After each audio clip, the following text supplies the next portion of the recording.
non-editing Adelaide here. I didn't feel like putting on makeup. I just wanted to pop in to say that this video is delayed for multiple reasons. It was supposed to be out about a month ago, but I got COVID, which you'll hear about later from non-editing Adelaide.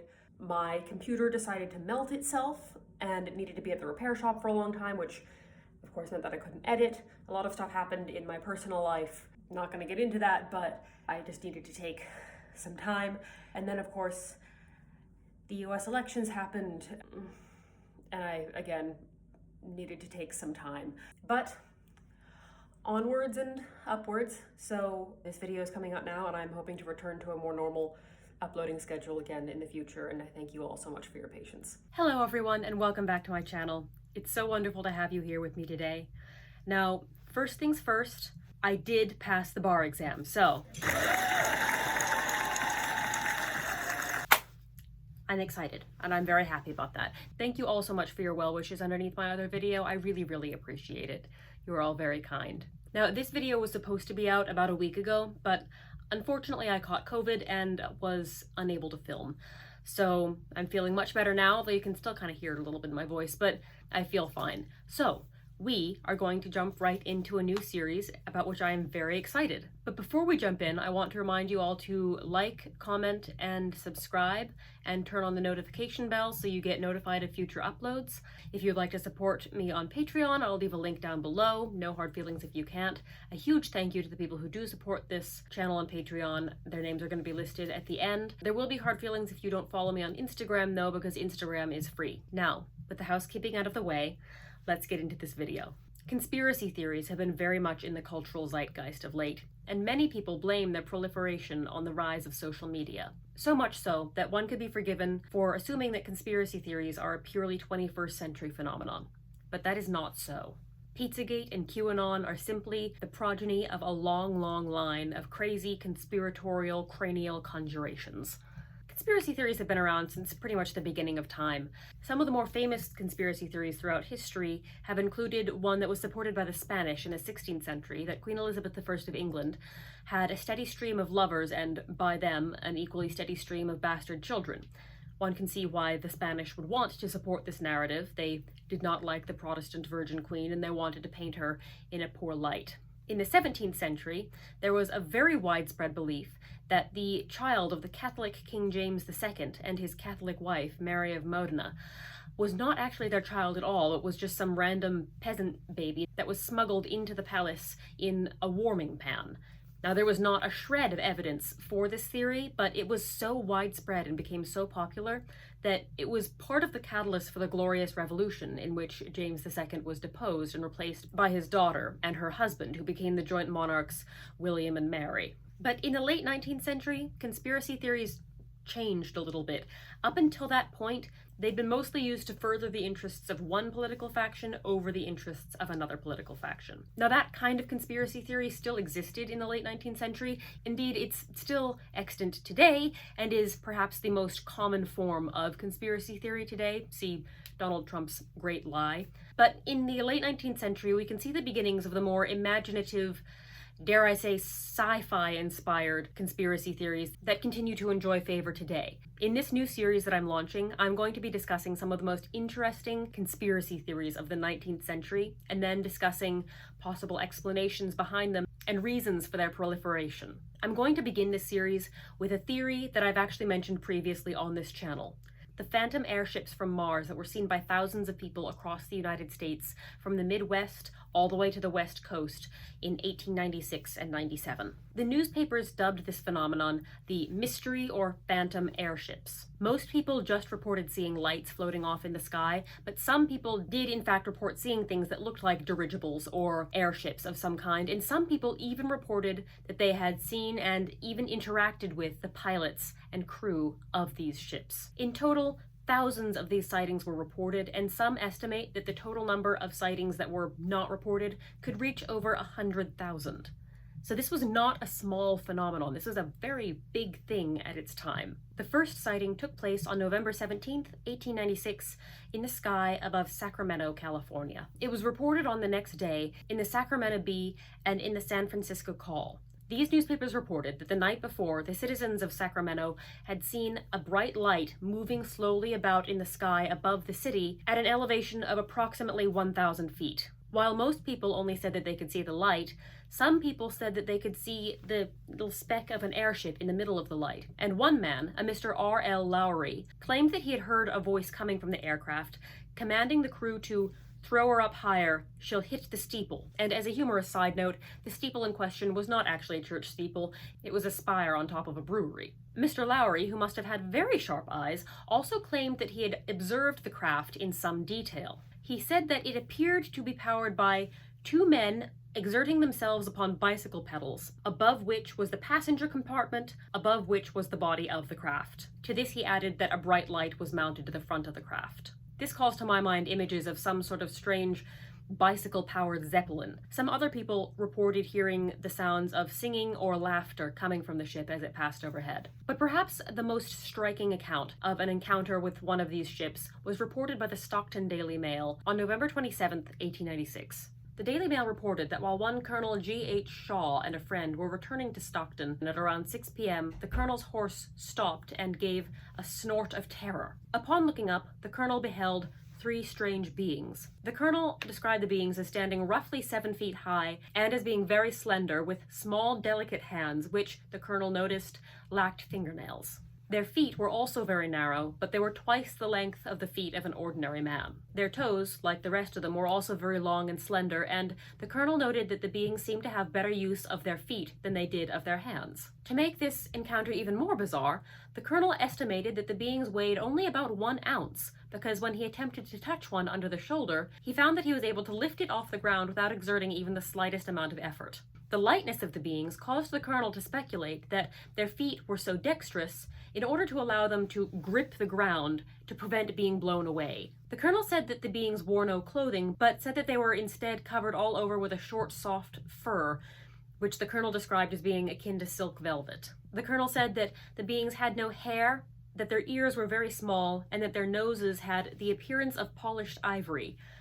I don't know what that means exactly. Maybe it means that they were sort of off-white and shiny, but your guess is as good as mine on that one. The beings also had large, lustrous eyes and a small, toothless mouth. This sounds like the classical kind of alien face that we think of now, the large eyes and the very small mouth and the small nose and the small ears, the little gray men. The creatures' small, toothless mouths caused the colonel to speculate that they neither ate nor drank, but rather that they subsisted upon a gas that was stored in a bag that each one carried under its arm. Attached to each bag was a nozzle, which each creature would periodically put into his mouth, and when it did so, there would be the sound of escaping gas or air. The colonel finished his report of the creatures by saying that although his description made them sound strange, they were very graceful and were more divinely beautiful than anything he had ever seen before. The colonel then described some of their tools. He said that in addition to the gas bags, each one carried a small egg-like object that emitted a very powerful light, yet it somehow did not hurt the eyes to look right at it. The colonel said that the three creatures attempted to carry him away, but they were unable to move him because they were so light. When they turned to leave, the colonel followed them to their ship, which he saw hovering about 20 feet in the air. The colonel said that the ship was about 150 feet long, about 20 feet in diameter, and came to a point on either end, and other than a large rudder, it had no visible machinery. The colonel was also unable to ascertain of what sort of material this ship was made. He threw a rock at it, but the rock made no noise on impact and just fell down to the ground. When the creatures were underneath their ship, they rose up to it, and the ship flew away very quickly, expanding and contracting with a strange muscular motion, almost implying that the ship itself was alive. The colonel finished his report by saying that the only reasonable explanation for his experience was that the creatures came from Mars and that they had been sent to abduct a human. Now clearly, the ship and the creatures in this account differ dramatically from those reported in the account of Mr. Lowry. But whatever you think of the colonel's account, it is historic, because it is believed to be the first account of an alien encounter or abduction, or attempted abduction. That is a huge moment. This is the next big leap in science fiction. The sightings continued in California with a couple in Oregon and Washington until the end of 1896, when the sightings ended rather abruptly. However, in February of 1897, the sightings started up again with a vengeance, this time in Nebraska. And this second wave of sightings would encompass much of the United States, from Ohio all the way to the West Coast. It would last from February 1897 until May 1897, when it too would end abruptly. After this second wave of sightings, no third wave materialized. This was it. One of the more memorable sightings from this second wave came from 3 Texas men who claimed they encountered 5 strangely dressed men who claimed to be descendants of the lost tribes of Israel. These lost Israelites claimed that they had learned English from Hugh Willoughby in 1553, when he had been adventuring in the North Pole. In Albion, Nebraska, 2 men witnessed an airship crash, and after it crashed, the airship disappeared, and a man was left standing in its place. The pilot of the ship, the man left standing in its place, showed the witnesses a device that he had, which he could use to shrink the ship down to a size small enough that the ship could be carried in his pocket. In Battle Creek, Michigan, a farmer watched an airship passing over his land, and as he watched it, a wheel, or some sort of round something, fell off of the ship and embedded itself into the ground. One W.H. Hopkins of Springfield, Missouri, encountered an airship about 20 feet in length and 8 feet in diameter. It was propelled by 3 large propellers, and it was crewed entirely by beautiful, naked women, and one bearded man who was also naked. Mr. Hopkins attempted to ask these creatures whence they came, and they pointed at the sky and uttered a word that sounded like Mars. Another newspaper claimed that a group of anonymous but reliable people had seen an airship fly overhead full of many passengers, including one woman who was tied to a chair. She was being attended by another woman and guarded by a man holding a pistol. In Rice Lake, Minnesota, a physician claimed that he had been abducted at gunpoint and brought into an airship to care for the captain of the ship, who was sick with the consumption. The physician claimed to have escaped by jumping out of the airship and landing in the lake 40 feet below. In Aurora, Texas, an airship collided with a windmill and crashed. Although the occupant was dead and mangled beyond recognition, the witnesses said that he was clearly not an inhabitant of this world. On the bits of twisted metal that had once been the ship were carved strange hieroglyphic figures, and the witnesses said that the ship itself must have been made out of a mixture of aluminum and silver. And they added that it must have weighed several tons. You will be glad to know that the pilot was given a full Christian burial. In Leroy, Kansas, a farmer saw an airship hovering over his cattle pen. He said that a red cable, or some sort of rope-like thing, was coming from the ship, and that it had in fact lassoed one of his heifers, but that it had gotten tangled in the fence. The farmer said that he attempted to free the heifer, but he was unable to do so. So at last he cut loose parts of the fence and then stood in amazement to see ship, cow, and all rise slowly and sail off. So what on earth was going on at this time? Why were so many people seeing aliens? Now, I think some of the more outlandish stories can pretty easily be discounted as being false. For example, that last one was invented by the farmer in an apparently successful attempt to win a Liars Club competition for the most outlandish tall tale. There is no way to categorically disprove the Colonel's story, or the beautiful naked Martian women, or the 5 lost Israelites, but the veracity of all of those stories seems to me quite unlikely.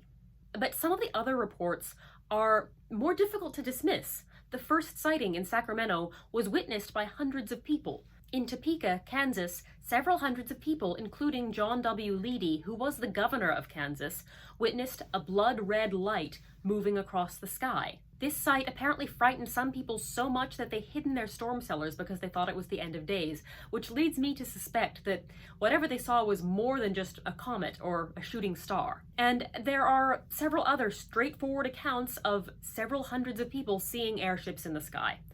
So what were they seeing? What was going on here?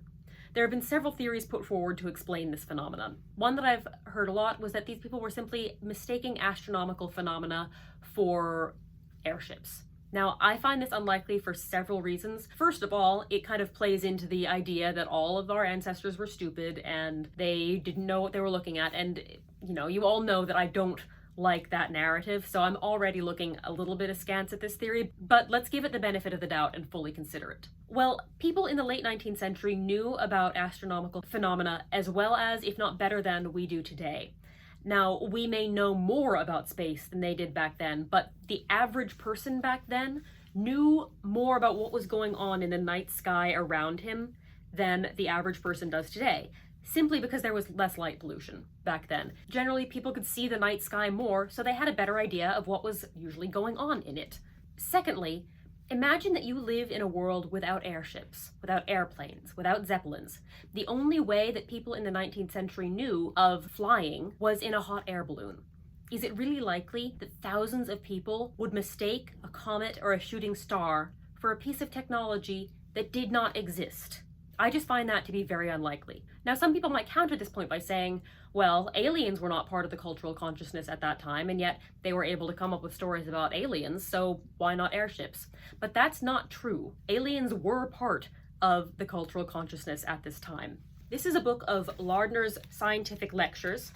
Its official name is Popular Lectures on Science and Art Delivered in the Principal Cities and Towns of the United States by Dionysius Lardner. And this was printed in 1846. I'm going to read to you an excerpt from the section on the minor planets. The close analogy in which this planet, being Mars, stands with the Earth will be apparent to those who have considered the facts and phenomena now described. It is a globe whose diurnal motion is such as to give it days of the same length, its seasons succeeding each other in the same manner, and are limited by the same extremes of temperature. Its latitudes are diversified by the same torrid, temperate, and frigid zones, and the same varieties of climate. Its surface is characterized by a like distribution of land and water, and, like the Earth, it has its continents, islands, and seas. It is invested with an atmosphere, supplying doubtless all the interesting objects and advantages which result from our own. Now, earlier on in this lecture, they talked about how all of those things, especially atmosphere, contribute to life on Earth. So saying all of the advantages that come from our own atmosphere are also to be found on Mars, they're saying there is likely life on Mars. This book was published in 1896, the year the airships were first seen over Sacramento. It is called The Plurality of Worlds, or Other Worlds Than Ours, and it's written by Richard A. Proctor. I'm going to read you a couple of excerpts from it. In examining the circumstances of other worlds than ours, it will not be sufficient to prove that certain orbs, he uses the word orb instead of planet, that certain orbs would obviously not be habitable by the races subsisting on the Earth, in order to enforce the conclusion that no living creatures subsist upon all their surface. That means that just because no Earth creature could live on the surface of one of the other planets does not mean that no creature lives there, and that in order to prove no creature lives there, you cannot just say, well, no Earth creature lives there. No Earth creature could live there. Talking again of Mars, this book says, it is, however, the telescopic aspect of Mars that affords the most interesting evidence respecting the fitness of the planet to be the abode of living creatures. Again, it says, shall we recognize in Mars all that makes our own world so well fitted to our wants? Land and water, mountain and valley, cloud and sunshine and rain and ice and snow, rivers and lakes, ocean currents and wind currents, without believing further in the existence of those forms of life without which all such things would surely be wasted. So whether or not the science in these books is sound, they do show that the idea of life on Mars was very much in the cultural consciousness in the late 19th century. And although neither of these books talks about the possibility of aliens visiting Earth, it's not that far of a leap for a group of people hearing about the very real possibility of life on Mars and then seeing mysterious floating lights in the sky to think, well, perhaps it is those Martian beings of which we've been hearing coming to visit us. In short, the idea of Martians visiting Earth was likely more accessible to the average Victorian consciousness than the idea of the airplane, which I think is rather funny. And that shores up my point that it's unlikely that all of these people would have, under their own steam, come up with the idea of airships. Now, while it is possible that some people, especially towards the end of the second wave, when people have been talking about airships for a good 6 months, were mistaking astronomical phenomena for airships, it seems sloppy and hasty to me to write off all of the sightings as just mistaken astronomical phenomena. Some people have also suggested mass hysteria. That just seems very unlikely to me. Mass hysteria tends to be a more isolated thing. This spanned 3/4 of the United States. It seems unlikely to me that this could have been a mass hysteria situation. Another popular theory is that these people were actually seeing airships. This theory runs that some inventor, 6 years before the Wright brothers got off the ground, had invented some sort of machine that was capable of powered sustained flight, and that the sightings reported were in fact people seeing this inventor's creation being tested. This would explain why the sightings, or at least the credible ones, tended to move from the west to the east. The inventor was moving in that direction. It would also explain why so many reputable people claimed to have seen some sort of aircraft. They did see it. It would also explain why the sightings stopped so suddenly in 1897. Presumably, the machine crashed and was destroyed. This theory was popular in its own time as well. In fact, Thomas Edison had to publicly issue a statement in which he disclaimed responsibility for all of the airships. Now, I know I just said that airships were not in the cultural imagination at this time and they didn't exist yet, but the idea of one person coming up with the idea for an airship and then building one is actually a lot more believable to me than the idea of thousands of people simultaneously coming up with the same idea. And in fact, we do know that there were a couple of people at this time who were working on attempting to make a flying machine. The Wright brothers had already begun experimentations at this point, and although the first Zeppelin would not be launched until 1900, there were patents filed for designs for Zeppelin-like contraptions that were never actually manufactured, all throughout the 1890s. So it's not that much of a stretch to imagine that somebody launched some sort of proto-Zeppelin a couple of years early. I have heard some people say that this can't be the explanation because there's no record of anybody trying to build a Zeppelin at this point and in this location, but I disagree. I think it would be very easy to keep something like that secret. All you need is a workshop that's relatively secluded, and you need to not buy all of your parts from one supplier, and there you go, it's secret. And also, this, if it is true, this wasn't kept secret because thousands of people saw the thing while it was being tested. But why would it have been kept secret when it was in its building state? Why would they have made a big announcement about this? There are several theories. One is that it was just an individual hobbyist who was not really interested in sending out press releases. He just wanted to see if he could fly. Another is that it was an inventor, but the investor asked that it be kept secret until that it was proven to be functional to keep the investor's name clear from any ridicule or mockery if things should go pear-shaped. Which, if this theory is true, it did, because the theory says that the machine likely crashed in 1897. So what do you think happened? I personally am going with the reclusive inventor theory. I think that there were actually airships. Not necessarily because I think it makes a ton of sense, but because I think it makes a heck of a lot more sense than any other theory I can think of. And until a better theory comes along, or until it can be disproven, I think that's the one I'm going with. But tell me what you think down below. Thank you all so much for watching this video. I really, really appreciate that you were here, and I hope you enjoyed this video. Please, again, don't forget to like and subscribe and comment and ring the notification bell. And thank you again to everybody who supports this channel on Patreon. I cannot wait to see you all next time. Please tell me what other conspiracy theories you would like to see me cover in this series, because I've got a couple of them in mind, but I would love to take your suggestions. Bye-bye. And many people blame their proliferation. And many people blame their proliferation.